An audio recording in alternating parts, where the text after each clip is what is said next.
Sejam bem-vindos ao episódio 33 do VangCast, o podcast da livraria Vanguarda, onde a gente mostra como as pessoas fazem coisas extraordinárias quando estão apoiadas em grandes livros. E a gente gostaria de agradecer aos nossos patrocinadores. Parque Una, Idealiza Cidades. Muda que o mundo muda. Secopel. Centro Contábil, ajudando a construir negócios eficientes há mais de 30 anos. E Chat Labs. Atendimento integrado, resultados multiplicados. E não se esquece de se inscrever no nosso canal. E se já é inscrito, chama mais alguém para que faça da leitura um hábito junto contigo. E hoje a gente tem a honra de receber uma pessoa, uma figura inspiradora para o mundo das artes e da leitura infanto-juvenil. Mas antes da gente começar, eu sou a Beth, da livraria Vanguarda. E eu sou o Laerto, da livraria Vanguarda. E eu sou o Gabriel Manetti. Bem-vindo, Gabriel. Obrigado, gente. Valeu. Uma honra, um prazer te receber. Eu fico muito feliz. Então, o Gabriel Manetti, ele nasceu em São Paulo, formou-se em Comunicação Social e Artes Cênicas e é pós-graduado em Dramaturgia. Com uma carreira extensa na dublagem, Gabriel dá vida a personagens que ouvimos em filmes, séries, desenhos e até games. Ele também é co-criador do projeto Beatles para Crianças, um espetáculo que há uma década leva música de qualidade e diversão a famílias em todo o Brasil. Inclusive estão com um show novo por aí que ele vai contar pra gente. Além disso, ele é ator e autor de livros infantis e juvenis. Ele encanta os pequenos leitores com histórias como Chico e o Osso do Dinossauro, Socorro, Meu Irmão Virou um Monstro e muitos outros livros que cativam a imaginação e o coração dos jovens leitores. Gabriel, seja muito bem-vindo ao VangCast. Estou muito feliz de estar aqui, eu que agradeço o convite. Tá, joia. E pra gente começar, né, Laerto? A gente normalmente conversa com duas pessoas, mas esse nosso convidado tinha tanta história para contar, né? Tantos livros que ele separou, enfim. Então a gente optou, Gabriel, por conversar contigo para que tu tivesse um tempinho maior para te poder contar um pouquinho mais, né, de todas essas coisas que tu executa no teu dia a dia, porque tu faz isso simultaneamente. Simultaneamente. Assim. Então, conta pra gente um pouquinho o que tu te inspira, como é que tu começou. É verdade. Eu adoro o que eu faço. Sou muito feliz. Eu posso dizer que eu fiz uma escolha e sou muito feliz com todas elas, assim. Acho que desde cedo eu tenho um tio meu que sempre falou assim: Gabriel, você tem que fazer as coisas diferentes. Você tem que sempre tentar fazer coisas diferentes. Isso ficou marcado, assim. Eu tava começando. Na verdade, eu, quando eu era até os 16 anos, eu tinha plena certeza de que eu ia ser jogador de futebol. Eu não imaginava, assim, eu era muito tímido, né? Quando eu era jovem, assim, criança, eu era uma criança muito tímida. Tímida de perguntar, às vezes, para professor, de dúvida. Era muito engraçado. Completamente oposto do que eu sou hoje. Mas eu era muito tímido e engraçado que o cinema foi o cinema que me tirou dessa timidez. Porque assistindo os filmes, eu falei, poxa, eu tenho aquilo ali em mim, essa vontade de me comunicar. E o cinema foi essa primeira vertente que foi. Eu me lembro da primeira vez que eu consegui falar no público, foi imitando uma cena de um filme, assim, falei baixinho para um amigo meu. Aí meu amigo falou, não, como assim, Gabriel, você fazendo isso? Não, você vai ter que falar para a classe. Aí eu lembro de, não queria, eu tomei coragem, levantei, e o filme tava famoso na época e tal, e eu fiz a imitação de um diálogo e a minha classe riu, assim, então foi a primeira vez que eu fiz algo e recebi a risada do público, os aplausos, eu falei, olha, eu tenho esse... É legal isso. É muito legal, porque Nossa, vai ter retorno. É muito, isso eu até vou falar com a criançada hoje, filho único, sozinho, assim, muito sozinho, meu pai trabalhando fora, minha mãe trabalhando em casa. Então eu criava no meu universo, eu sabia que eu tinha tudo isso, mas eu nunca conseguia colocar pra fora. E pela primeira vez eu coloquei e teve essa resposta. Eu falei, opa, então tem alguma coisa ali, né, de comunicação. Tanto é que depois, no terceiro colegial, eu terminei como orador da turma, imitando o professor, assim. Que é uma experiência boa na infância. Que é, exatamente. Lógico, aí depois o cinema, os livros. Então eu me formei. Só que assim, até até o colegial eu tava na dúvida mesmo do que eu ia fazer, porque a minha turma acho que era 90% de exatas, né? Não tinha ninguém que queria ir para humanas ou fazer alguma coisa ligada à arte. E eu sempre tive muito apoio dos meus pais também, né? Eles sempre nunca falaram, não, vai fazer arte ou vai não. Faça aquela coisa, vai fazer alguma coisa mais sólida, isso, e que tô aqui para desmistificar isso totalmente. Então, mas eu tava na dúvida ainda do que eu ia fazer, e aí eu lembro que eu gostava muito já gostava muito de escrever, e nas aulas de redação uma professora falou, olha, Gabriel, eu acho que você deveria fazer algo ligado à comunicação. Tem um curso que é de comunicação social. E eu, na época, eu nem sabia. Falei, mas comunicação social, eu fui estudar sobre do que se tratava, então tinha essa coisa de trabalhar na televisão, podia trabalhar no rádio. Meu pai sempre gostou muito de rádio, desde pequeno, escutando Rádio Bandeirantes, etc. Então eu falei, então acho que talvez seja rádio, trabalho em rádio. Eu fiz a faculdade de comunicação social.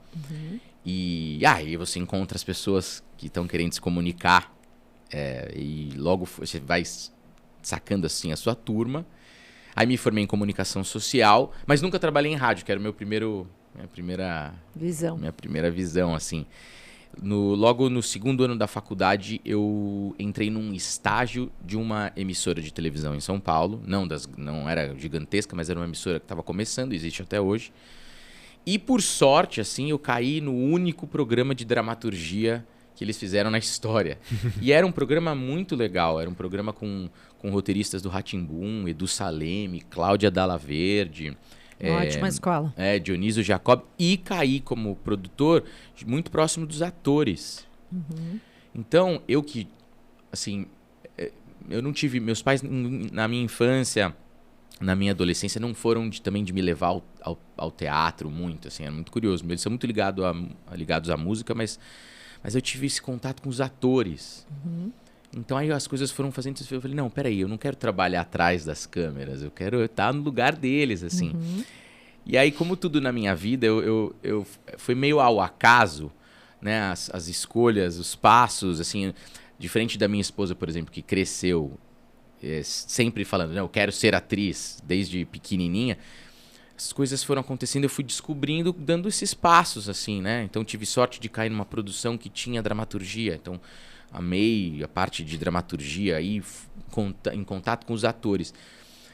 E aí eu fiquei 4 anos nesse programa. Nos 2 primeiros eu trabalhava na produção e a gente precisa muito da ajuda das pessoas, né? Você não, né? Ninguém se faz sozinho. Eu sempre imitando as pessoas e etc. nos corredores. Um dia o diretor, que se chama Cláudio Calau, que é um diretor que hoje mora no México, fez novelas mexicanas como diretor, ele falou, Gabriel, vem aqui, né? Chega mais. Aí eu cheguei achando que ele ia me pedir alguma coisa pra produção, assim, né? E aí ele falou, não, pega o roteiro X. Aí peguei o roteiro e falei, vai na última página. Tá vendo esse repórter aqui, que vai aparecer? Amanhã você grava. Aí eu, como assim amanhã eu gravo? Não, amanhã você grava, decora, pensa naquelas vozes que você faz. Eu ainda não era dublador, ainda não, mas eu sempre gostei muito de brincar com a voz. E no dia seguinte, decorei, ele foi muito legal, ele gravou todas as cenas antes. Pediu pra todo mundo, tá todo mundo liberado, fica o câmera, o Gabriel e eu. E me dirigiu, era uma cena até longa, assim, que encerrava o episódio, era um infantil, chamava Vila Maluca. Era muito legal. E aí fiz, e aí também foi um estalo. Eu falei, caramba, no fim das contas é isso mesmo que eu quero fazer. Aí fiquei 2 anos... Sempre na experimentação. Sempre na experimentação, assim, nada foi programado mesmo, né? Aproveitando as oportunidades. Aí eu fiquei produzindo e como ator durante 2 anos e era o coringa do programa. Então eu fiz mais de 50, 60 personagens diferentes, coisa que eu adoro, porque eu sou muito fã, por exemplo, do Peter Sellers, que é um grande ator e foi um grande ator e não vou dizer comediante, mas um ator de comédia e que sempre brincava com vozes e com personagens, etc. Aí aí me formei, tive a necessidade de me formar, né, como ator, não só ficar na experiência. O programa acabou, durou 4, 5 anos. E eu me formei como ator, fiz em São Paulo um curso de teatro, uma faculdade que se chama Célia Helena, da primeira esposa do Raul Cortez, e administrado pela Lígia Cortez, que é filha do Raul Cortez. Existe até hoje. Hoje é também uma universidade. A minha pós-graduação foi lá. Eles têm aula para crianças, para adolescentes. É muito legal em São Paulo. Me formei e comecei a trabalhar como ator. Depois, também, nesse lance da experimentação, escutei da dublagem, porque eu sempre gostei de trabalhar com voz. Tinha a frustração de nunca ter trabalhado em rádio. E aí fiz o curso de dublagem. Você primeiro tem que ser ator, depois você faz o curso de dublagem. E tô há 15 anos dublando. Faço peças, produzo peças. E aí conheci o Fábio eu virei professor de teatro. Conheci o Fábio, que é meu sócio do Beatles para Crianças. Começamos um projeto super informal, que em outubro completou 10 anos de viajando o Brasil todo. E a escrita veio sempre, ela sempre permeou a minha vida, como leitor primeiro, depois como escritor em casa, criando as coisas. Assim, eu digo que, no fim das contas, quando eu estava trabalhando, estou trabalhando, mas quando eu estava realmente imerso no teatro, no fim o que eu mais gostava era de entender como funcionavam as estruturas das peças. Talvez nem tanto atuando, eu adoro atuar, mas eu gostava mais de entender como é que o dramaturgo tinha criado tal peça do que participar em si. E depois aí eu fui criando coragem de tipo, não, acho que eu tenho espaço também para escrever. Em 2020 comecei a colocar isso de verdade, colocar para fora e tô aí. E no fim das contas talvez seja o que eu mais gosto, que é escrever. Legal. E conta mais um pouco sobre a dublagem, como é que ela entrou na tua vida? A dublagem Conta pra gente onde estão as tuas vozes, né? Acho também. que agora ele vai entregar. Não, então acho que em todos os lugares, assim. A dublagem, ela nasceu especificamente quando eu me formei como ator, né? A dublagem é um outro, né, um outro suporte para quem... Aliás, é uma dica, assim, lógico, o mercado mudou bastante. Já são 15 anos que eu dublo. Perto de grandes atores e atrizes que têm 40, tempo. 50, sim. Mas já são 15 anos, né, trabalhando de segunda a sexta. A dublagem nasceu dessa minha vontade de querer brincar com a voz e de ter também um pouco que vocês falaram no início, assim. Eu gosto de fazer muita coisa. Dentro desse escopo da arte, assim. Então, eu adoro produzir teatro, eu adoro produzir o Beatles, eu adoro cantar, mas eu amo escrever. E a dublagem, ela veio nesse espaço de querer fazer muita coisa. Acho que eu não gosto de fazer... você vai ser só cantor. Eu não ia conseguir. Eu quero participar de tudo. Eu quero fazer... Eu brinco, né, que a gente cruza, cabeceia, defende, tipo, às vezes cansa, né, porque é um acúmulo de função, assim. Mas eu gosto muito de ter essa noção de tudo, assim. Então, da produção, da escrita, da voz, enfim, da aula de teatro, né? Porque eu ainda voltei a ser professor de teatro também, eu agora estou dando aula em São Paulo. Então, a dublagem eu fiz um curso. Você tem que ser ator. Antes de tudo, porque imagina, né, nos filmes e nas séries e nos jogos e nos desenhos, você tem que reproduzir o que um ator já fez, né? Então... é preciso ter esse timing do ator. Então não adianta, mas eu gosto de trabalhar com voz, a minha voz é bonita. Não, mas você precisa antes fazer um curso de teatro. Você tem que ter o registro, inclusive, para começar a trabalhar, você precisa ter o registro de ator, que é o DRT. Então, quando eu falei, eu tenho essa vontade, eu fiz esse curso. Tenho vários cursos em São Paulo. Eu fiz numa que se chama Unidub, que até quem criou esse curso foi o Wendel Bezerra, que é um dos maiores dubladores do país, se não do mundo. A dublagem brasileira, preciso dizer, a dublagem brasileira é reconhecida mundialmente. A dublagem brasileira é considerada uma das melhores dublagens que existe. Até quem quiser comparar, às vezes, hoje você consegue mudar o áudio, né, a faixa de áudio nos filmes, nos streamings da vida. Dá para comparar, a dublagem brasileira é muito próxima. Então, fiz esse curso. Esse curso durou... Porque, na verdade, o que você tem que pegar a manha é do tempo. Tem muita coisa para você pensar quando você dubla, né? Então, você tem lá a câmera, se lá tem a televisão, você vê o original. Num lado do fone você escuta o original. Normalmente, o material vem em inglês por conta do mercado americano, mas hoje você dubla de tudo. Japonês, coreano. Então, você escuta o original no inglês. Aqui você escuta a sua voz, né? Nossa. Você tem o texto em português, dividido em anéis, então são por conta do pagamento, ele é dividido em anéis. Então você não dubla uma página inteira ou duas, fica dublando o tempo inteiro. Você vai dublando por blocos, né? Até porque demanda muita energia. Parece que não, mas é uma concentração gigantesca. Então você tem o roteiro em português, e aí você tem, depois de tudo isso, a responsabilidade de interpretar exatamente o que está na tela. Se o cara está chorando, gritando, se esperneando, ou falando baixo, ou contando um segredo, você tem que ir exatamente no tom do ator.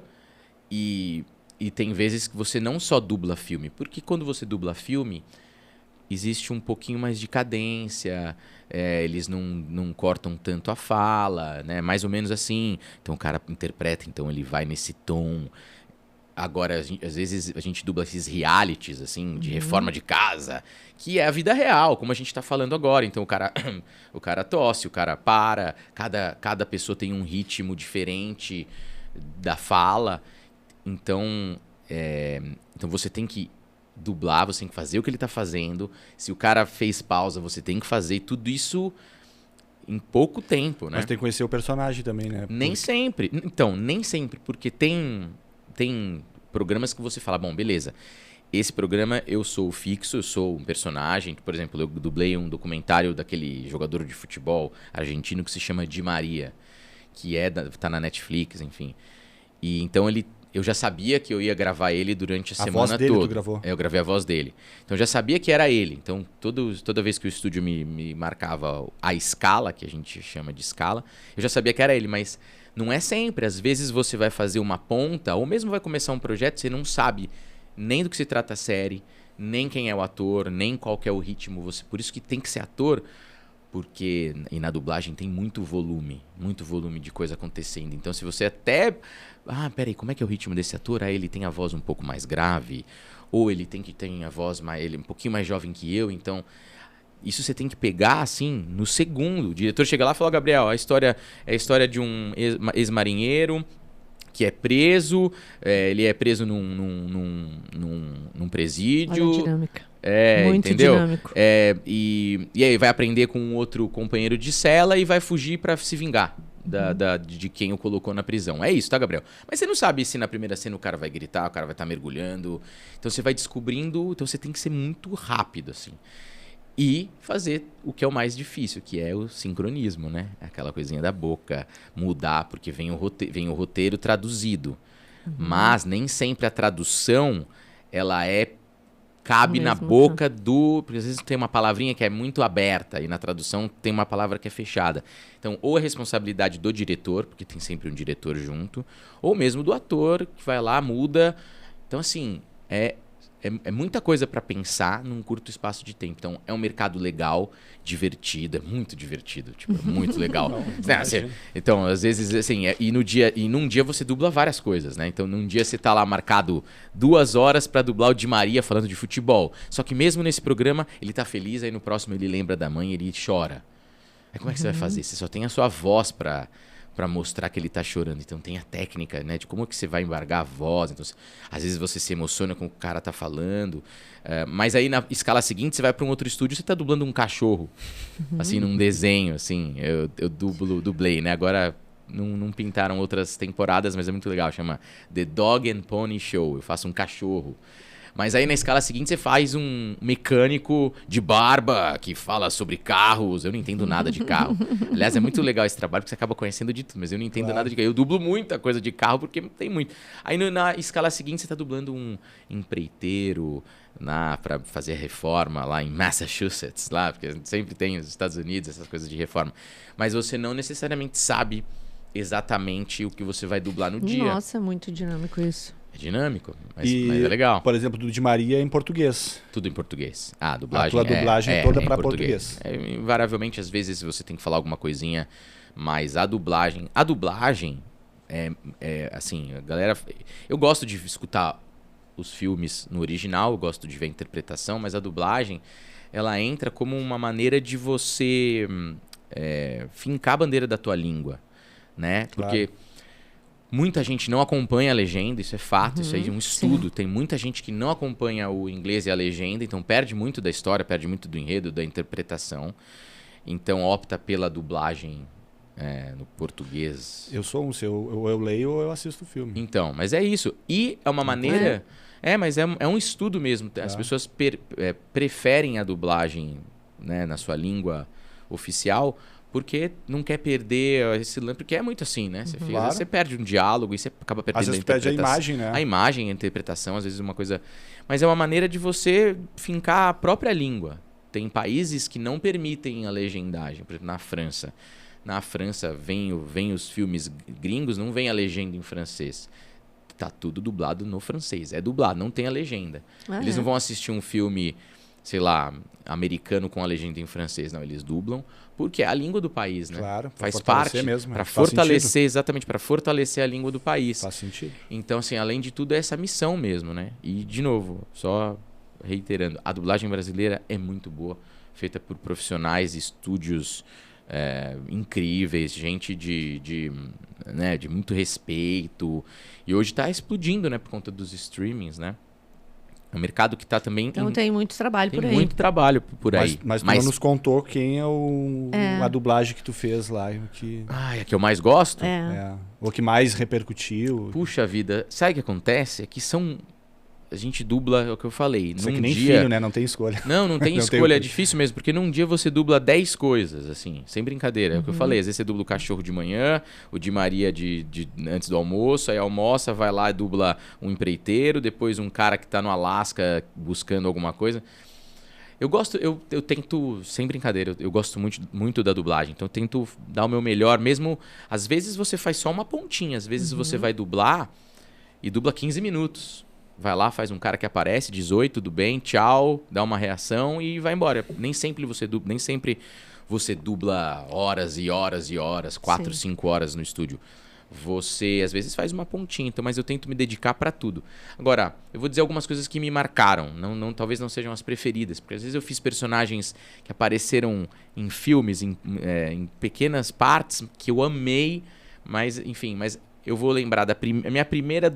na verdade, foi a minha escola. Foi num estúdio que se chama Vox Mundi. Hoje é VSI, porque foi comprada, né, desse estúdio inglês. E eu só fazia vozerio. Depois vocês me falam de tempo, se eu estou alongando muito. Se vocês me deixarem, eu vou falar muito. Tá, em seguidinha a gente já muda aqui. Então eu fazia muito vozerio. Para você começar, você faz o vozerio na dublagem, que é o entorno. Então tá o ator no restaurante, você faz todo o entorno dessas conversas que rolam.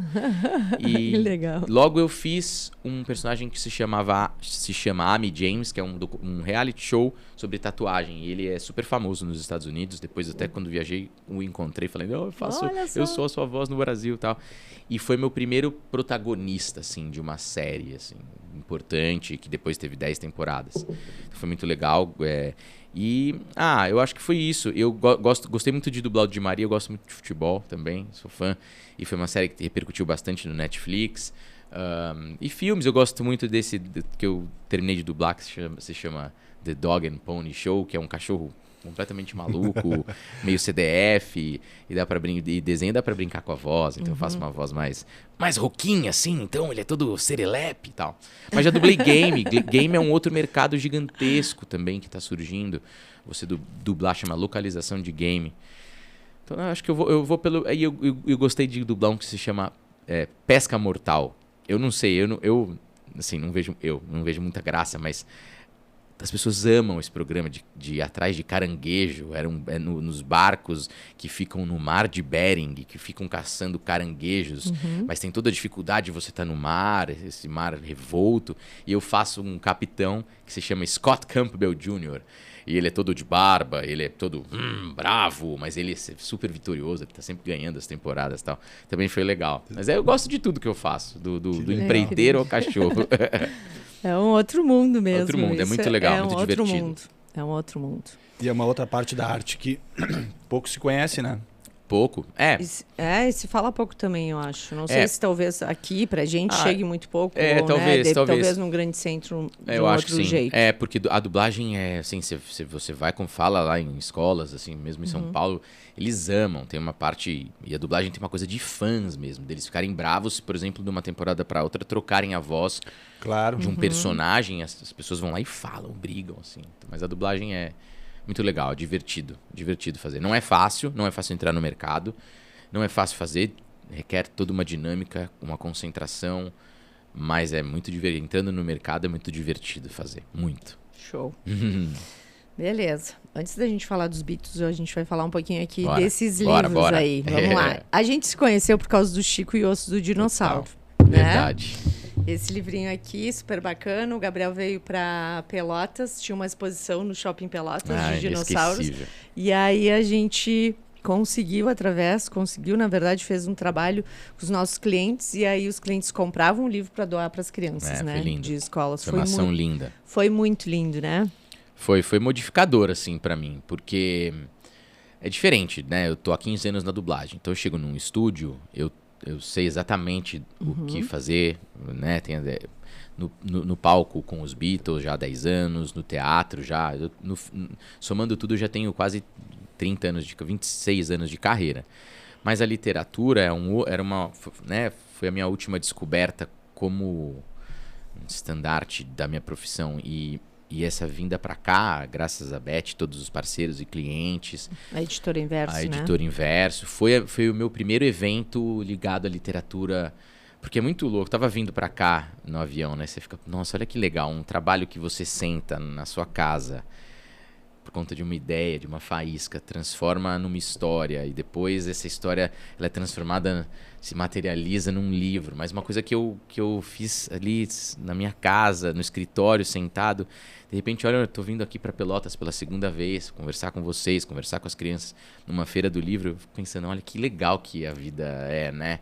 Que coisa, uma centelha ali sozinho, de repente você tá pegando avião para conversar. E isso foi, assim, a minha vinda para cá, de fato, nessa minha história, curta história ainda na literatura, são só 4 anos que eu, de fato, publico livros e estou escrevendo mesmo para valer. Mas foi meu primeiro passo e que falei, nossa, a mesma coisa lá do cinema que me despertou. E a importância de você estar em loco, sabe? De você... ter o contato, né? Tu escreve pensando para criança. Exatamente. E é diferente de estar com as crianças. Depois você ter esse contato com as crianças foi lindo. Então, a gente primeiro percorreu as escolas aqui da região. Depois as crianças foram no shopping Pelotas. A gente teve também uma dinâmica, um bate-papo, foi muito legal. E elas participaram também da exposição dos dinossauros. E foi muito legal. Foi, assim, aí eu entendi, a importância da escrita, a importância de você escrever, ela é uma missão. Acho que também tudo que eu faço, isso é uma coisa que eu vou falar ainda com as crianças, mas... a missão de contar a história, a importância das histórias, eu vi muito quando eu vim para cá, a importância de estar aqui, a importância que um livro faz, e é isso, a importância de estar presente, de desmistificar essa figura do autor. Então foi maravilhoso, e de lá para cá eu tenho feito isso com regularidade em São Paulo, nas regiões próximas a São Paulo, nas escolas. E desde lá o Chico foi o primeiro, e já são agora 8, nesses 4 anos, 8 livros editados. Um que vai nascer ano que vem. Mas essa experiência com as crianças em Pelotas veio importante. E mais, não sei se você lembra, com certeza lembra, Beth. Saber que depois do bate-papo, da dinâmica com as crianças tiveram a vontade, junto com a ajuda das professoras e dos professores, que também... fundamental fazem o papel toda deles. A diferença. Eles são fundamentais nessa... Não é nem ponte, né? Eles foram fundamentais, então eles organizaram, e depois as crianças fizeram um livro mesmo. Isso mesmo. Daí no ano seguinte... No ano seguinte, tu lá em casa, a Beth falou, você vai receber o livro. Um livrinho com a história das crianças, por conta desse bate-papo que teve, ou seja, que reverberou.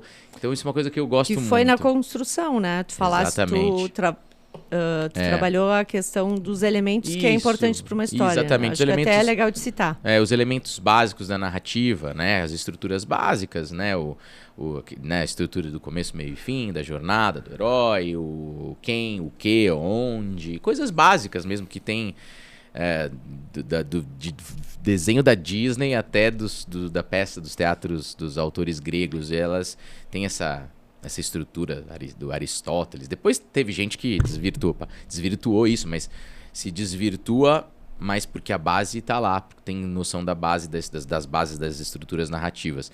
Então foi, claro, uma introdução e acho que isso planta essa semente, né? Trouxe uma clareza para os professores, né? Muitas vezes que faz falta de como que eu vou trabalhar, de como que eu vou construir. Porque às vezes você tem uma ideia boa, aí você pensa, tá, mas como é que isso começa? Tá, tem ali minha folha em branco, tem um computador em branco. Como é que eu começo? Por onde? Respondendo algumas perguntas. Então foi mais isso, assim, de tentar posicionar para as crianças, e foi muito legal chegar em casa, receber os livrinhos com essas histórias das crianças. Foi mágico. Então foi um primeiro passo, assim, muito importante. Foi comecei com o pé direito já, assim, sabe? Total. Foi muito gostoso. Inspirador, foi muito né? Foi muito inspirador. Eu lembro, e eu viro e mexe e revejo as fotos, assim. Eu tenho uma foto em frente ao shopping, um dinossauro gigante, as crianças com um livro. E eu no meio das crianças, eu falo, caramba, olha que coisa, que lindo, né? Foi muito legal. Foi modificador mesmo. Show. O livro tem esse dom, né? Esse poder, né? Total. Ok, vamos falar um pouquinho dos livros que tu trouxe aí, que são tua inspiração, né? Boa. Desses aqui, né? Tu lê desde pequeno? Eu leio desde pequeno. Eu comecei a minha vida com os gibis, né? Sempre li muitos gibis da Turma da Mônica, que são, de fato, a porta de entrada, né? Os gibis servem para isso mesmo, para criar o hábito da leitura. Porque leitura, como a frase, ela é um hábito, como tudo, né? Como exercício, né? Comer bem, se alimentar, fazer exercício, é um hábito. Então eu comecei lendo as HQs, né? As histórias em quadrinho do Maurício de Souza, e depois, claro, vai crescendo, fui migrando para o boom das HQs dos heróis, antes mesmo de virar cinema mesmo, né? Então eu até hoje tenho, na verdade eu passei para o meu afilhado, tô um pouquinho com o coração na mão, porque eu guardei uma caixa gigantesca, assim, uma caixa grandona com histórias em quadrinho, com as HQs, assim, que hoje são raríssimas, assim, primeira HQ de tal. Dei de presente pro meu afilhado, que hoje tem 12 anos, acho que ele não tá lendo mais, não. Daqui a pouco eu quero de volta, quem sabe entregar para um filho, assim. E fez muito parte do meu universo. Então eu fui crescendo lendo as histórias em quadrinho, e como filho único, elas viraram minhas companheiras mesmo. Mas teus pais eram os leitores, não? Olha, eu tenho uma coisa muito legal para falar da minha mãe como leitora, mas minha mãe não era leitora, não era, nunca foi. Hoje é, depois vou falar sobre isso. Minha mãe, dona de casa, muito trabalho, quem tem casa sabe a trabalheira que é. Mas também não é desculpa, porque ler tem que pegar o tempo que você tiver, é o hábito. Às vezes, leu meia hora, mas leu 1 hora, ótimo. Mas ela, enfim, a responsabilidade que ela tinha na cabeça era de gerir e muito bem a casa. Mas ela não era uma leitora. Meu pai, em contrapartida, sempre leu muito. Mas os livros que o meu pai... Então, assim, na minha casa eu sempre tive contato com livro. Mas meu pai é muito espiritualizado. Então, ele lê coisas... assim, ele busca todos os tipos de religião. Então, tinha muito livro de tudo quanto é coisa. De busca espiritual e de números. Porque meu pai é administrador de empresas, assim, é o oposto. Assim, é o oposto eu tenho ojeriza número. Então, assim, tinham livros em casa. Do que ele gostava. Mas eu tive sempre uma liberdade de também buscar, assim. Então, quando eu estava lá imerso nos gibis, eles sempre me fomentavam, óbvio, criança. Então, assim, sempre Então, assim, poxa, quero comprar aquela gibi. Eles me ajudavam e com as histórias em quadrinho. Mas, assim, não eram assim, Gabriel, tem esse livro escrito pelo Alexandre Dumas, é uma aventura que eu acho que você vai gostar. Engraçado, não teve. Então, assim, como tudo na minha vida, e acho que isso é uma característica do filho único, você vai meio desbravando sozinho. Então, eu fui descobrindo sozinho. Então, vai escutando de um. Então, você lê um livro, lê um Monte Cristo. Aí eu gosto muito de música também, muito de rock and roll. Então, aí eu li uma biografia do Nirvana, que eu lembro que foi um primeiro... Na verdade, não era do Nirvana, foi do vocalista, do Kurt Cobain. E era um livro, chama Mais Pesado que o Céu. Uma biografia... Eu gosto muito de biografia, porque acho que como toda biografia você capta aquilo de importante, a trajetória das pessoas. Olha só. Para conhecer a história Para conhecer a história, exatamente. Né? Por exemplo, tem uma biografia do Gabriel Garcia Marques, que depois quero falar, inclusive, é magnífica, porque você vê, você olha o Gabriel Garcia Marques, esse prêmio Nobel de Literatura conhecido mundialmente. Um adendo, eu dublei, esqueci de falar, eu dublei... Daqui, acho que final do ano, a Netflix adaptou com atores mexicanos, com atores colombianos, 100 Anos de Solidão, e eu tive a honra de dublar os 4 primeiros episódios. Uau, então também eu esqueci, porque tá vendo? É tanta coisa, você esquece. Tanto é que eu tenho tatuado aqui uma parte aqui do livro. E a biografia do Gabriel Garcia Marques é maravilhosa, porque você vê ele com uns 30, 35, quase beirando aos 40 anos, não via luz no fim do túnel na vida dele, assim. Ele morando em Paris, comia sobra de comida. Você fala, caramba, olha só. Então, assim, sabe, naquele momento em que você às vezes duvida, sem querer ser muito coach, mas às vezes aquele momento de que você duvida, fala, poxa, será que eu vou conseguir? Pô, quando você vê que o Gabriel Garcia Marques, em Paris, sozinho, comia resto de comida, pedia dinheiro para amigo, e não ganhava, e dormiu em parque, depois casou, foi pro México sem trabalho, ficou, se não me engano, ficou quase 14 anos sem escrever quando ele se mudou pro México, casou, teve os seus filhos, e ele falou, bom, eu tenho que sustentar minha família de algum jeito, foi trabalhar no cinema, mas não dava certo. Então é muito legal, me inspiro bastante nas biografias. Então essa biografia que eu li do Kurt Cobain foi uma biografia, e a vida dele é uma vida dura, que foi interrompida muito cedo. Eu lembro que aquilo me impactou, assim, muito. Eu era adolescente, assim, me impactou demais. Foi um outro... Eu comecei lendo... Eu vou lembrar dos livros da minha adolescência. Outro livro que me impactou muito, que eu lembro, foi o Crime e Castigo. Ali eu era... Na verdade, esse também. Aliás, está um aqui. Crime e Castigo valeria por aqui, porque foi o primeiro livro sério que eu li na época, tanto que eu tive que ler de novo, porque você é jovem, então tem coisa que você não absorve. Mas o que eu me lembro, tá, assim, na minha memória, é que o livro, ele mexeu tanto comigo, essa questão né, ele é um personagem que comete um ato e se esconde e vive com essa culpa. Aquela escrita, que foi a primeira vez que eu vi que um autor pode mexer contigo. Eu tinha sonhos, eu sonhava, tinha pesadelo com essa. Eu praticamente me transformava no Raskolnikov, que é o personagem principal do Crime e Castigo. Então, quando eu vi, eu falei, nossa, um livro é capaz de fazer isso com você, mexer com a tua imaginação, e você leva e você fecha o livro, mas ele ainda fica com você, você sonha com o livro. É muito, muito incrível. Então, acho que aí, a partir daí eu fui... E o Apanhador no Campo de Centeio também teve uma importância muito grande na minha vida, porque se trata de um adolescente que está... Quer levantar para mostrar? Eu vou mostrar aqui, ó. Então, o Apanhador no Campo de Centeio foi um livro também importante. Essa edição também é bonita. Né? Essa edição da Todavia é muito bonita, com a tradução do Galindo. Eu fui também num evento de lançamento, foi muito legal. É a capa original, eles resgataram a capa original. O livro que eu li, ele tinha a tradução mais antiga, né? Mas foi também um livro que me deu aquele start, porque fala sobre um jovem que eu chamo de desperto. Ele desperta muito cedo, abandona a escola que ele está. Na verdade, ele é expulso, mas... E engraçado, cada vez que eu leio esse livro, eu tenho um entendimento diferente quando eu li, eu estava meio que na fase, mais ou menos na fase do personagem. Então eu entendi aquela ira com o mundo, rebelde. Aí depois li de novo, um pouco mais velho, falei, já um pouco mais, eu li com 15, sei lá, 14, 15, mas li com 22, falei, esse também moleque só reclama, sabe? Poxa, eu fui ler de novo, aí eu fui ler essa edição com 30, E isso é muito mágico dos livros, né? Eles são vivos. Então, aí eu li de novo.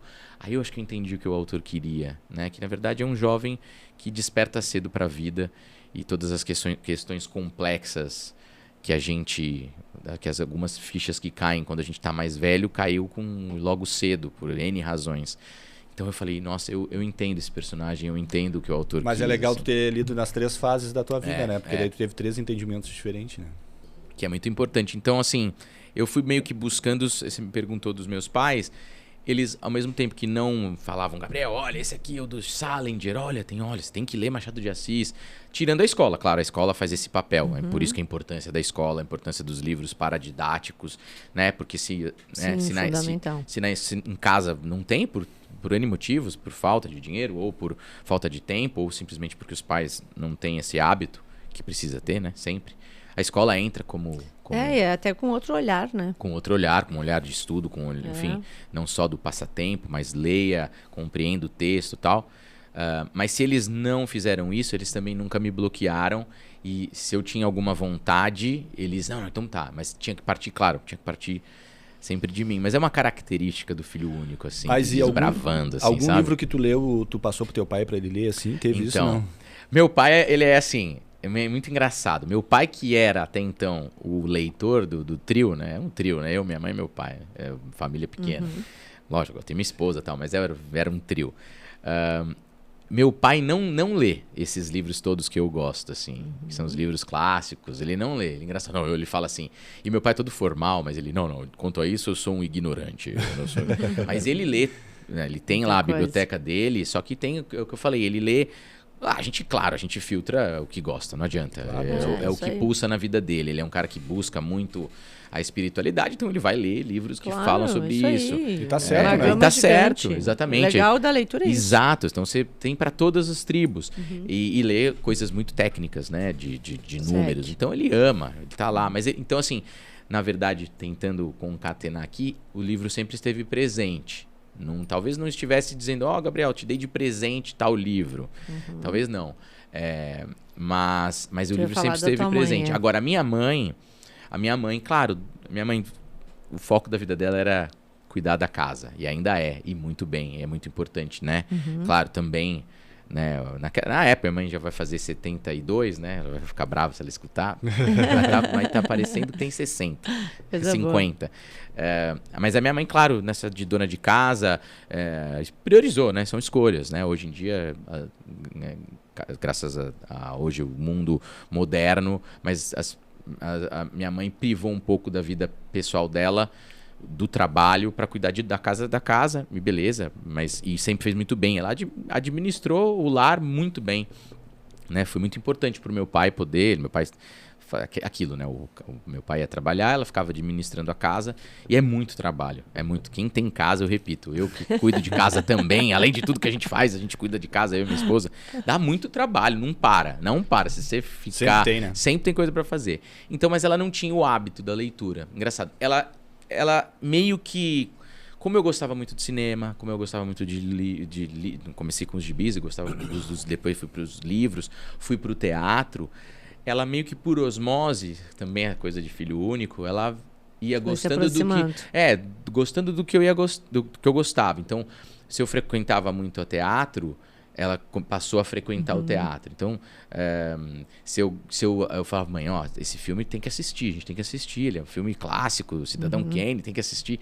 Ela assistia e eu sempre fui percebendo na minha mãe até uma abertura artística, talvez, até maior do que meu pai, que era o leitor da casa, assim, o cara que saía para trabalhar e viajava e tal. Na minha mãe eu via uma percepção, então a gente sentava para conversar sobre o filme. Legal. Mas ela não... Engraçado, a leitura, esse tempo para leitura, ela não tinha, engraçado, não tinha despertado essa centelha. E quando eu sempre lendo muito, foi muito engraçado. Eu casei, já tô há uns anos fora de casa, falei, não, já que agora eu não tô lá para tentar fomentar eu vou virar o curador da minha mãe. Eu falei, mãe, eu posso ser seu curador de livros? Se eu começar a te dar um livro por mês, você se compromete a ler? Ela, claro, né? Assim, compra. Mãe. Minha mãe é aquela... Mãe clássica. Não, minha mãe, se eu ficar em cartaz durante um ano, ela vai querer todos os dias. Meu pai também. Mãe coruja mesmo, coruja mesmo. Levanta a placa. Levanta a placa, fica feliz, posta no grupo da família, né? Tá tendo uma discussão X, ela posta, Gabriel vai pra Pelotas. Tipo, aquela coisa, coruja. E aí eu comecei a virar o curador da minha mãe. Primeiro, aí fui lá, comprei um livro, falei, eu não me lembro nem qual foi, mas eu lembro que estava aí eu quis ousar e dei um livro de um autor chamado, acho que ele é sueco, Karl Ove Knausgaard, que foi um boom na época. Ele lançou 6 livros seguidos e o primeiro livro, e fui lá e dei esse livro, que falei, vou testar. Ela leu e adorou, e aí, para resumir, já estou um tempão. Hoje a biblioteca dela em casa está crescendo, então eu pelo menos esse hábito. Não, e é impressionante.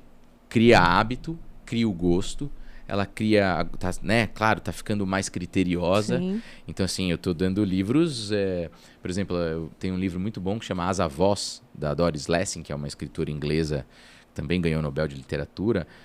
Nossa, o livro, tudo bem, o livro não é grande, mas é um livro complexo, tem 120 páginas, não é grande. Mas ela leu em 3 dias, o conteúdo completo, ela leu em 3 dias, ela falou, já acabei. Aí dei um outro livro de um autor que eu adoro, que é um autor turco, que chama Orhan Pamuk, que eu li e adorei, foi o primeiro livro que eu li dele, eu já li vários, que chama A Mulher Ruiva, que é fantástico, fala sobre a Turquia, sobre escavadores, assim, fala sobre Édipo. Então, o que está sendo legal da minha mãe é que ela está indo buscar as referências, então ela está indo buscar, ela fala, não sabia que a história de Édipo era assim, que incrível, porque ele também faz um paralelo com a história da Turquia, uma relação de pai e filho, com o Édipo e com as escavações, enfim, com a modernização de Istambul. Mas ela está lendo esse tipo de livro e lê e adora, quero ler o próximo dele. E agora, antes acho que semana retrasada, eu fiz uma curadoria e falei, mãe, vou te comprar 3, 4, que eu também não tô dando conta de estar lendo rápido. Aí leu Doris Lessing, eu comprei acho que uns 4 livros para ela. Comprei o Haruki Murakami, falei, agora também eu vou, mãe, você vai ler esse do Japão, esse aqui na Inglaterra. Ela leu 100 Anos de Solidão, amou também. Então foi muito legal criar eu pude dizer que você vê como é possível criar esse hábito? É possível. Gabriel, agora falando disso tudo, assim, tu gosta tanto de trabalhar para as crianças, escrever para as crianças, né? Mas essa questão da tua literatura é uma literatura muito mais... acho que a palavra não é complexa, sim, mas tem muito mais de fundamento. Sim. Como é que tu te inspira nisso? Como é que foi essa relação aí? Que daqui a pouco a gente ainda precisa sobrar um tempinho para falar dos Beatles. Tá. Como é que é essa tua relação? Como é que tu se voltou totalmente assim para essa coisa do infantil? Engraçado, eu sempre também meio que sem querer. Na verdade, eu sempre tive a minha criança interior, eu acho muito importante dizer isso, parece brincadeira, mas não é. Minha criança é muito viva. Eu acho que é por isso que eu escolhi fazer arte, por isso que eu escolhi escrever, fazer teatro, show. Então, invariavelmente, a minha frequência de energia, se é que a gente pode dizer, ela sempre bateu com as crianças, sempre. Então, eu sempre fui o primo que as crianças grudavam. Até hoje, assim, meu sobrinho, o primeiro sobrinho da família, por parte da minha esposa, ele tem vários tios, que os outros tios não me escutam, mas ele gruda, sabe? Então, assim, eu sempre tive, desde criança, desde pequeno, molecada do meu prédio, grudava, assim, sempre tive essa mesma frequência, porque eu entro na mesma vibração, porque eu sempre fui muito de imaginativo, de brincar, essa coisa, de puxar. Exatamente. Então, sempre, o universo infantil sempre fez parte. E foi meio que não é sem querer, acho que eu estou dizendo porque é isso, a minha energia sempre vibrou isso. Então, por exemplo, o meu primeiro programa, esse Vila Maluca, era um programa voltado para o público infantil e infanto-juvenil. Então, meu primeiro trabalho como ator foi voltado para o público infantil e infanto-juvenil. Depois, um outro programa que eu também trabalhei na televisão, ele era voltado para o público infantil. Quando eu fui dar aula de teatro, dei aula durante 14 anos. Eu não tinha intenção de formar atores, ou seja, dar aula para adultos, que depois fossem buscar. Eu não tinha essa vontade. Eu tinha vontade de dar aula para as crianças e para os adolescentes. por conta disso, por conta da frequência desse lance do brincar e do brincar de fazer teatro, parece brincar de fazer teatro, não, mas que é um pouco o que eu faço hoje, esse Gabriel que amava brincar sozinho com seus bonecos, no fim das contas é o mesmo Gabriel que está lá brincando com os personagens. Então aí eu escolhi dar aula para as crianças e para os adolescentes como uma espécie de missão, como formação de público, porque eu acho muito importante o professor de teatro, ele está lá desempenhando o trabalho, construindo as peças, mas ele está formando o público. Então eu ficava muito feliz de ver meus alunos dizendo no final de semana: Gabriel, fui ver tal peça, estou criando o hábito de ir ao teatro. E então, na hora de escolher dar aula, eu dei aula. Gabriel, quer dar aula para formação? Não, quero dar aula para as crianças e para os adolescentes. O Beatles, que a gente já vai falar, é um projeto musical para crianças. Eu fiz eu e o Fábio e o Ademir, que é um outro ator, criamos meu primeiro projeto robusto assim também no teatro, foi voltado para o público infantil. Gravei alguns CDs voltados para o público infantil, então foi natural, apesar de toda essa minha formação, dessa minha pesquisa sobre a escrita, que é a coisa que eu amo. Eu leio de tudo, eu leio todos os tipos de histórias para crianças, que são consideradas para... Enfim, acho que nem música não é considerada. Mas tu lê livro infantil também. Eu leio tudo, leio livro infantil, leio livro que é considerado... Livro bom, lógico, tem assuntos que não são pertinentes, mas o Conde de Monte Cristo dá para dizer que é um livro só para adulto? Não, um pré-adolescente, um adolescente lê. Então eu sempre acabei escolhendo o universo infantil na hora de escrever, engraçado. Porque eu acho que é uma missão, sabe? Eu acho que uma missão eu acho que eu posso me considerar os autores que escrevem para crianças e para adolescentes são essa ponte, né? Porque dificilmente você vai ter um estalo como de começar a ler depois dos 40. É possível, minha mãe é prova disso, mas eu acho que é legal ser a ponte para esses grandes fundamental autores, já entendeu? iniciar desde o início. Que é o hábito, muito. Então eu escolhi escrever para crianças e para adolescentes porque é um pouco a minha energia, é um pouco como a minha cabeça funciona. Legal. E é um pouco isso, pensar nessa missão, né? Me dá alegria, me dá prazer. E é essa ponte para depois eles irem buscar outras referências. Tu queres citar mais algum dos livros que tu trouxe? E a gente fala dos sim, claro, Beatles. dos Beatles. Difícil, né? Eu sou um bibliófilo. Se meu apartamento coubesse mais, minha esposa já tá louca no dia da vida. Tu lê diariamente, Eu então. leio diariamente e eu gosto desses livros antigos, de buscar esses livros, as primeiras edições, ou livros raros, assim, livros... Eu tenho alguns livros antigos, então eu adoro isso aqui. Livro é uma coisa que eu amo. Então é difícil escolher alguns, né? Você fala, puxa, deixei 10 de fora dessa lista. Mas um deles foi o Dom Quixote. Bom, aqui, ó. Dom Quixote, escrito pelo Miguel de Cervantes. Outra biografia que eu li. A vida do Cervantes não é tão documentada, mas o que se tem é incrível. A vida dele é praticamente a vida... É incrível o que ele passou. Me escreveu Dom Quixote, que é...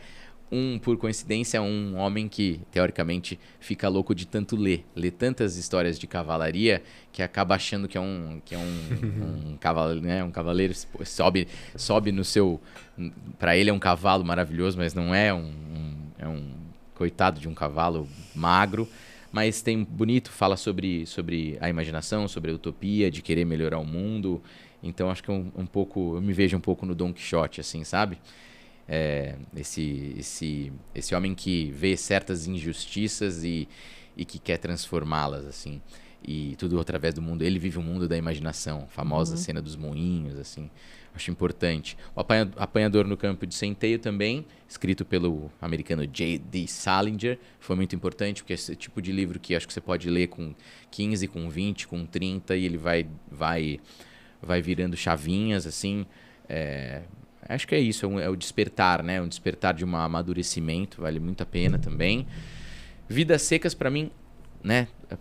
É difícil escolher qual livro de um autor brasileiro, de uma autora brasileira, tem tantos, né? Clarice, mas eu gosto muito de Vidas Secas, é um livro curto e que traz uma realidade que é muito do nosso país, né? Do sertão árido, e tem a baleia, né? Que é uma das personagens, para mim, as mais icônicas da nossa literatura. Então você se coloca no papel dessa família que se desloca, tenta achar um lugar para viver e nesse sertão árido com a baleia. Enfim, eu acho que é um livro importantíssimo.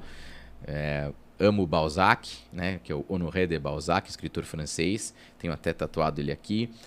Outro que a vida é tão mais legal quanto a própria obra, que ele escreveu uma obra grande chamada a Comédia Humana. Esse é um dos livros mais importantes da Comédia Humana, o Pai Goriot, que acho que é a síntese de toda a obra que o Balzac fez. Ele consegue, num livro, pegar diversos pontos de vista. Então ele fala, esse livro é dividido numa hospedaria, numa parte pobre de Paris, e ao mesmo tempo ele fala da aristocracia, né? Então ele dá esses dois choques, nesse choque desses dois mundos, e tem um personagem que transita nesses dois mundos. Então é muito rico esse livro. 100 Anos de Solidão, do Gabriel Garcia Marques, também. Não preciso apresentar clássico, tanto, é um clássico. Esse livro, sei lá, não é difícil de descrever. Um livro que eu lembro de ler, sentia que o autor pegava na minha mão e falava, agora a gente vai viajar. Dentro desse rio, né? Ele abre falando sobre o rio, né? Ele cria essa cidade que se chama Macondo, inspirado na cidade que ele nasceu, que se chama Aracataca. Mas aí é uma gama de personagens, uma gama de gerações, quase com o mesmo nome. É maravilhoso esse livro, vale muito a pena. E aí, por último, o Conde de Monte Cristo, do Dumas, do outro francês, que, por exemplo, é o tipo de livro que eu assim, gostaria e gosto de escrever.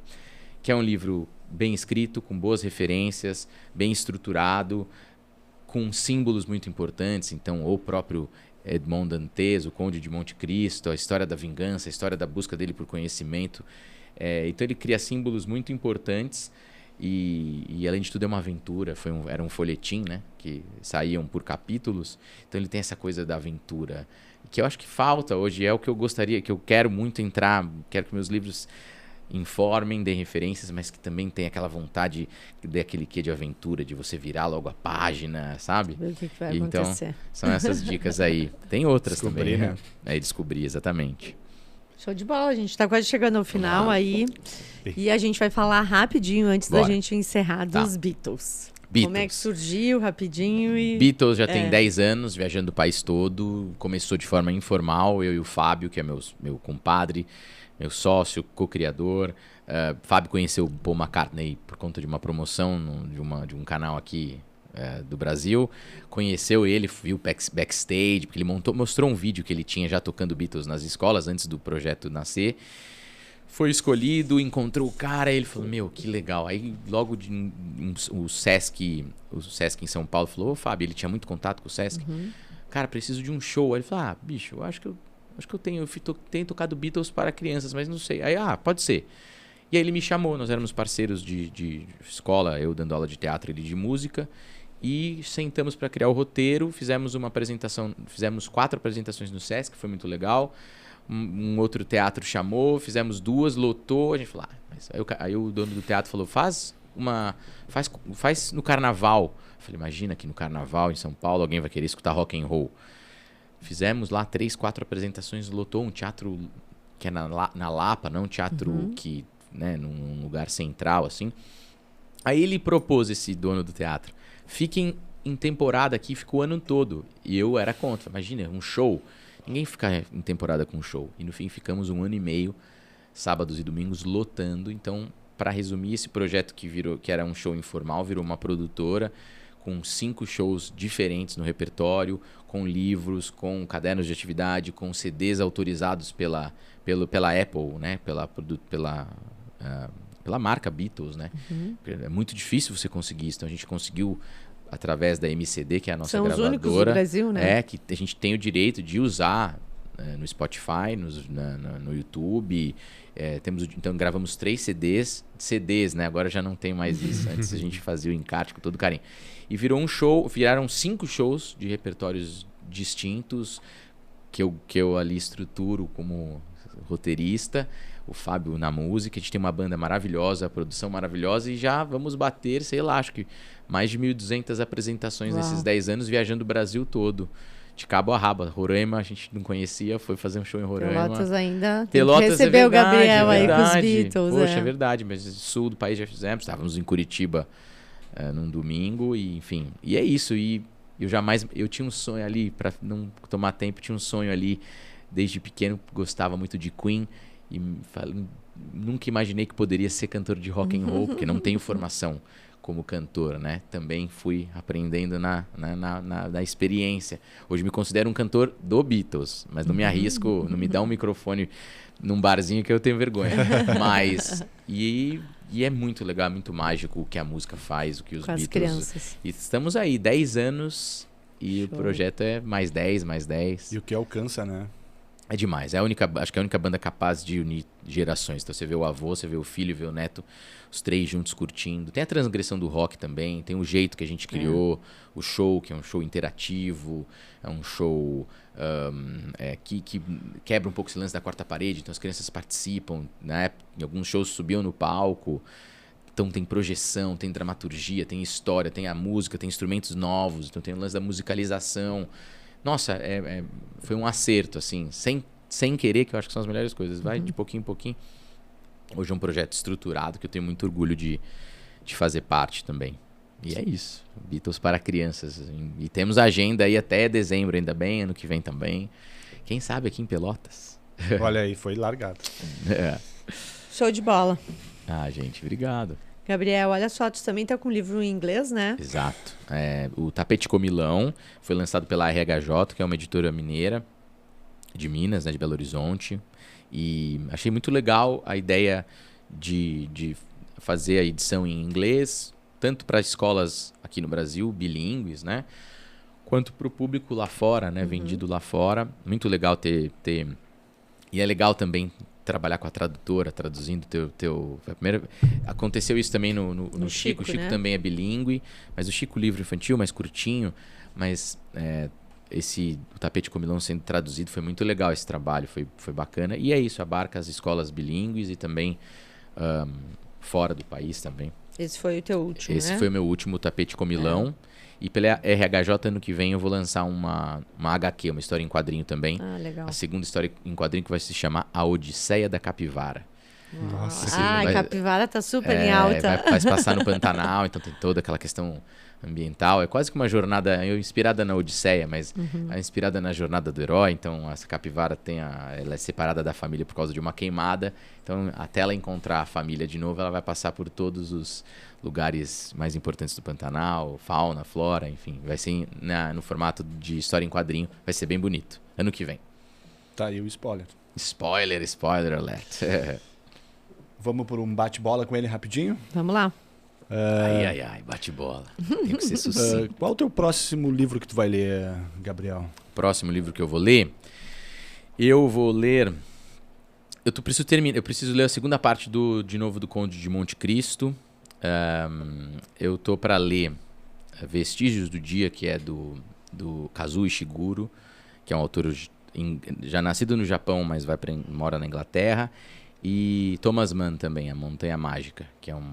Clássico. E tô também para ler o que eu não li, é um absurdo não ter lido ainda, que é o Ana Karenina, que, segundo muitos, do Tolstói, mas tá na minha lista. É o livro dos livros. Eu ainda não li Ana Karenina, ainda não enfrentei. Mas tô para ler já. Preciso ler. Ok. E como é que tu te organiza com tudo isso que tu contou pra gente, né? Que tu faz? Como é que tu te organiza para ler todos os dias? Como é que é isso? Eu, literalmente, cada espacinho que eu tenho entre dublagem, até no trajeto em São Paulo, se você está se deslocando, não dirigindo, evidentemente, mas se eu estou num transporte, enfim, eu não guardo o celular, estou com o livro lendo, estou no trânsito parado atrás, estou lendo o livro, e eu faço, como é um prazer, então todo intervalo que eu tenho, terminei de dublar, almocei, tem uma horinha ali entre produzir alguma coisa do Beatles, assim, eu leio. Então é isso, é um hábito, não tenho um horário específico, porque minha agenda é muito louca. Eu gosto de ler no silêncio, concentrado. Não sou daqueles que conseguem ler numa van com a banda falando. Eu não consigo. Eu tenho um músico, o Marcos, que gosta. Eu não consigo. Eu gosto de ler concentrado no meu escritório, sentado, porque eu gosto de anotar. Eu paro, eu anoto, tenho um caderninho, eu anoto. Livro lido, para mim, é livro mexido, escrito, assim, anotado. Mas eu não tenho um horário específico, mas todo o horário entre uma coisa e outra, eu tenho uma hora de tempo, eu vou ler, aí depois se eu tenho mais 30 minutos eu vou ler. Então tá sempre na mochila. Sempre na mochila, sempre. Sempre anda com livro. Sempre. Quando eu vou dublar, tô esperando no hallzinho Aí tudo bem, eu tenho que tirar a galera que tá conversando, mas eu leio no hall. Tenho o Kindle, que é para ler deitado na cama, para não atrapalhar, não deixar a luz ligada, assim, não atrapalhar a companheira. Então eu leio antes de dormir. Então é isso, eu tô sempre acompanhado por livro, sempre. Tá ótimo. Perfeito. E Gabriel, pra Valeu, gente encerrar esse papo bacana, boa. conta pra gente aí que mensagem tu quer deixar. Eu acho que eu vou deixar a mensagem primeiro da leitura, e é muito importante, eu cresci lendo, então é muito importante. Os livros geram empatia, geram autoconhecimento, expandem o teu horizonte. Então, assim, é muito importante. Às vezes, muitas situações eu lidei através dos livros. Os livros conseguiram me dizer e me acalentar mais do que às vezes a vida não dá algumas respostas, mas o quanto eu aprendi e sigo aprendendo com os livros. Então, o que eu gostaria de dizer é que para todo mundo aí que está assistindo, pega lá um tempinho, não tem desculpa, não, mas eu tô com filho, eu tenho muito amigo, mas eu tô com filho, tá. Ou tem muita coisa, não, pega lá 30 minutos, 15, 20, você vai arranjar um tempo e você vai ver o benefício que a literatura e os livros vão fazer na sua vida. E fazer o que você gosta também. Vai lá buscar, parece clichê, mas se você gosta, vai atrás, o universo vai se encarregar de te mostrar o caminho, mas vai trabalhar com o que você gosta, que depois você nem vai achar que é trabalho. Eu fico até com vergonha de falar, tô indo trabalhar, tô indo me divertir. Que legal. Show de bola, é incrível, né? Eu também tenho feito isso. Eu acho que a coisa flui, é muito gostoso mesmo. É isso, o universo flui, é verdade. É isso aí. Muito importante. Então, valeu, gente. Estamos encerrando aqui, né? Obrigado. Passamos o nosso tempo. Tá vendo? É isso, falo demais. Mas eu falei pra Beth que o Gabriel tinha assunto para 2 podcasts. Não era só. Ainda ficou. Tem coisa para falar, tem muita história do Beatles ainda. A gente vai fazer mais, com certeza. Que legal. Então foi um prazer enorme te receber. O prazer foi meu, foi muito legal estar aqui. E muito legal compartilhar isso, né? Dessa tua trajetória, dessa tua inspiração. Você é uma grande responsável. Você coisa boa, fico feliz. É mesmo. Obrigado, gente. Um prazer estar aqui. Foi um Obrigado, prazer. Gabriel. Obrigado pelo papo. Beleza, então a gente está gente. encerrando aqui o episódio 33 e fica com a gente. Segue lá o canal, se inscreve, segue o Gabriel também. Me segue nos Instagrams da vida. Obrigado.